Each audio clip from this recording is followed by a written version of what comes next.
पिता की वसीयत का फल। एक बार एक बहुत ही नेक और ईमानदार आदमी था। उसका एक बेटा था। जब उस आदमी के मरने का दिन करीब आया तो उसने अपने बेटे को बुलाया और दो बातें कही, जिसमें पहली बात यह थी कि कभी भी खुदा से झूठी कसम नहीं खाना। दूसरी बात यह थी कि मैंने जिनका ऋण लिया है उनका चुका देना। दोस्तों, यह कहानी एक ऐसे बेटे की है जो अपने पिता के मरने के बाद भी उनकी आज्ञा का पालन करता है और अपने बाप की वसीयत पूरी करने पर खरा उतरता है और उनका बदला यानी कि फल उसको जरूर मिलता है। जब वह आदमी मर गया तो लोगों को पता लगना ही था और उन्होंने यह भी पता लगा लिया था कि उसने अपने बेटे को कर्जा चुकाने की बात कही है। अब सभी लोग इसका फायदा उठाने चाहते थे। जब लोगों ने यह सुना तो सारे लोग उसके बेटे के पास आए और कहने लगे कि तेरे पिताजी के ऊपर हमारा इतना कर्ज है। लोगों का यह हाल हो गया था कि एक एक आदमी आता था और कहता था कि तेरे बाप के लिए मैंने इतना धन दिया है और मुझे इतना ही चाहिए। बहुत से लोग झूठा दावा करते कि मेरा भी कर्ज है, मुझे भी दो। वह उनको उतना ही धन दे देता। ऐसा ही कुछ दिन चलता रहा, यहाँ तक कि उसने सारा धन अपने पिताजी के ऋण में चुकाने में चला गया और वह बेचारा गरीब हो गया। जब उसके पास एक कुछ भी नहीं बचा तो वह अपनी पत्नी और बच्चों को लेकर निकल खड़ा हुआ और नदी पर नाव पर सवार हो गया। अब वह करता भी क्या, यही उसके पास एक रास्ता बचा था। उस पर लोग जुल्म करने लगे थे और जबरदस्ती उससे कर्ज मांग रहे थे। अब वह अपनी बीवी और बच्चों के साथ नाव पर सवार होकर जा रहा था। खुदा का हुक्म यह हुआ कि अचानक नाव टूट गई और उसके तख्ते अलग हो गए। वह चारों ओर अलग अलग तख्ते में बहने लगे। भयंकर तूफान की वजह से हर एक आदमी अलग अलग दिशा में जा पहुंचा। अब यह आदमी जिसने दावेदारी के जुल्म से तंग आकर वतन छोड़ दिया था, एक द्वीप में जा पहुंचा जहां पर कोई आदमी नजर नहीं आ रहा था। वह बहुत हैरान और परेशान था। अचानक एक आवाज आई कि ए माँ बाप पे एहसान करने वाले, खुदा चाहता है तुझे खजाना मिले, तू फला जगह पर जाओ और खजाना निकाल लो। उस आदमी ने यह पूरी आवाज सुनी और बताई हुई जगह पर पहुंचा तो वाकई में खजाना मिल गया। फिर खुदा ने कुछ आदमी कहीं से उसके पास भेजे। उसने अच्छा बर्ताव और स्वागत किया। जब उसकी आवभगत और शिष्टाचार की खबर आसपास के इलाकों में फैली तो उसके अच्छे व्यवहार के कारण वह दूर दूर तक प्रसिद्ध हो गया और आसपास के लोग आने लगे और जो वहाँ आते वो वहीं बस गए। यहाँ तक कि वह द्वीप बड़ा शहर बन गया। वह आदमी उस शहर का बादशाह बन गया। जिस तरह उसकी खबर सुन सुनकर और आदमी आते रहते, उसके बड़े बेटे को भी इस बात का पता चला कि एक बहुत ही दयालु और प्यार और प्रेम वाला, जिसकी वजह से एक सुनसान द्वीप एक बड़े शहर बन गया है। यह सुनते ही वह भी उस द्वीप की तरफ चल दिया। मंजिल पार करता हुआ जब वह उस द्वीप में पहुंचा तो उसकी मुलाकात बादशाह से हुई। उस बादशाह ने उसकी बहुत बढ़िया इज्जत की और उसको खास लोगों में शामिल कर दिया, मगर बाप बेटे एक दूसरे को पहचान न सके।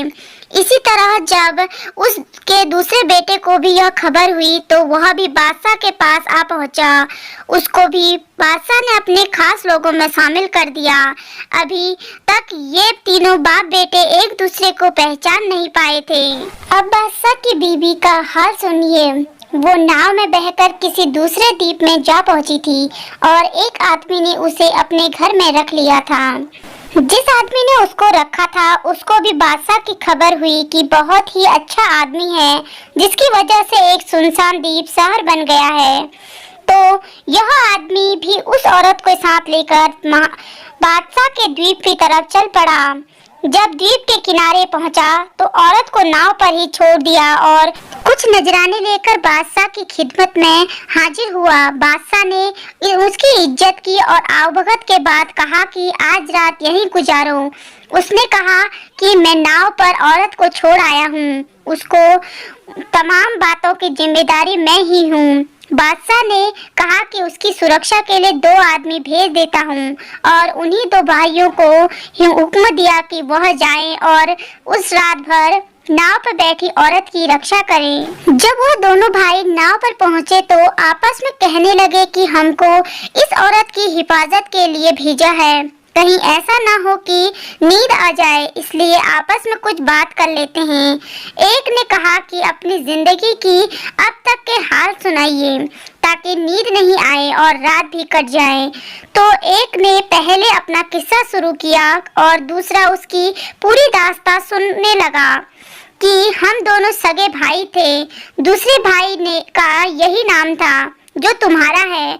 हमारा बाप हमको और हमारी माँ के साथ लेकर नाव पर सवार हुआ।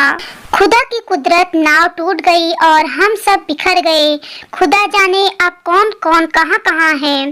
जब यह किस्सा दूसरे ने सुना तो पूछा कि तुम्हारे बाप का नाम क्या है। उसने अपने बाप का नाम बता दिया। फिर उसने पूछा कि तुम्हारी माँ का नाम क्या है, तो उसने अपनी माँ का नाम भी बता दिया। इतना सुनते ही दोनों एक दूसरे को पहचान गए और दौड़कर एक दूसरे से लिपट कर कहने लगे कि रब की कसम, तू तो मेरा भाई है। और वह औरत जो नाव पर बैठी हुई थी, जो हकीकत में उनकी माँ थी, दोनों की बातें सुन रही थी। जब सुबह हुई और वह आदमी नाव पर आया तो देखा कि औरत बहुत गमगीन और उदास बैठी है। यह देखकर उसका माथा ठनका और गुस्सा आया और वह उल्टे पांव बादशाह के पास गया और यह बात बताई। तो बादशाह ने उन तीनों को हाजिर करने का आदेश दिया। जब हाजिर हो गए तो बादशाह ने औरत से पूछा कि इन्होंने तेरे साथ क्या किया जो तू इतनी उदास और गमगीन है। वह औरत बोली कि ए बादशाह, इनको हुक्म दे कि ये अपना रात का किस्सा दोहराएं। बादशाह ने हुक्म दिया। जब उन्होंने अपना किस्सा सुनाया तो बादशाह भी उनको पहचान गया। बादशाह ने तख्त से दौड़कर उनको अपने सीने से चिपका लिया और कहा, कसम अल्लाह की, तुम मेरे बेटे हो। उधर वह औरत भी बेचैन हो गई और तड़प कर बोली, कसम अल्लाह की, मैं इनकी माँ हूँ। अब वह चारों मिलकर बहुत खुश थे। दोस्तों, यह कहानी थी एक होनहार बेटे की जिसने अपने बाप की वसीयत को पूरा किया और उसका फल उसको प्राप्त हो गया। इस कहानी से हमें यह प्रेरणा मिलती है कि माँ बाप की आज्ञा का पालन करने और उनकी सेवा करने में हम कामयाब होते हैं। अपने माँ बाप की सेवा करने से ईश्वर भी खुश होते हैं। दूसरी बात यह है कि ईश्वर जब चाहे किसी को भी मिला सकता है और जब चाहे किसी को भी जुदा कर सकता है। तो इस कहानी से आपकी क्या राय है? आप अपनी राय मुझे जरूर बताएं। अगर चैनल पर नए हैं तो चैनल को सब्सक्राइब जरूर कीजिए।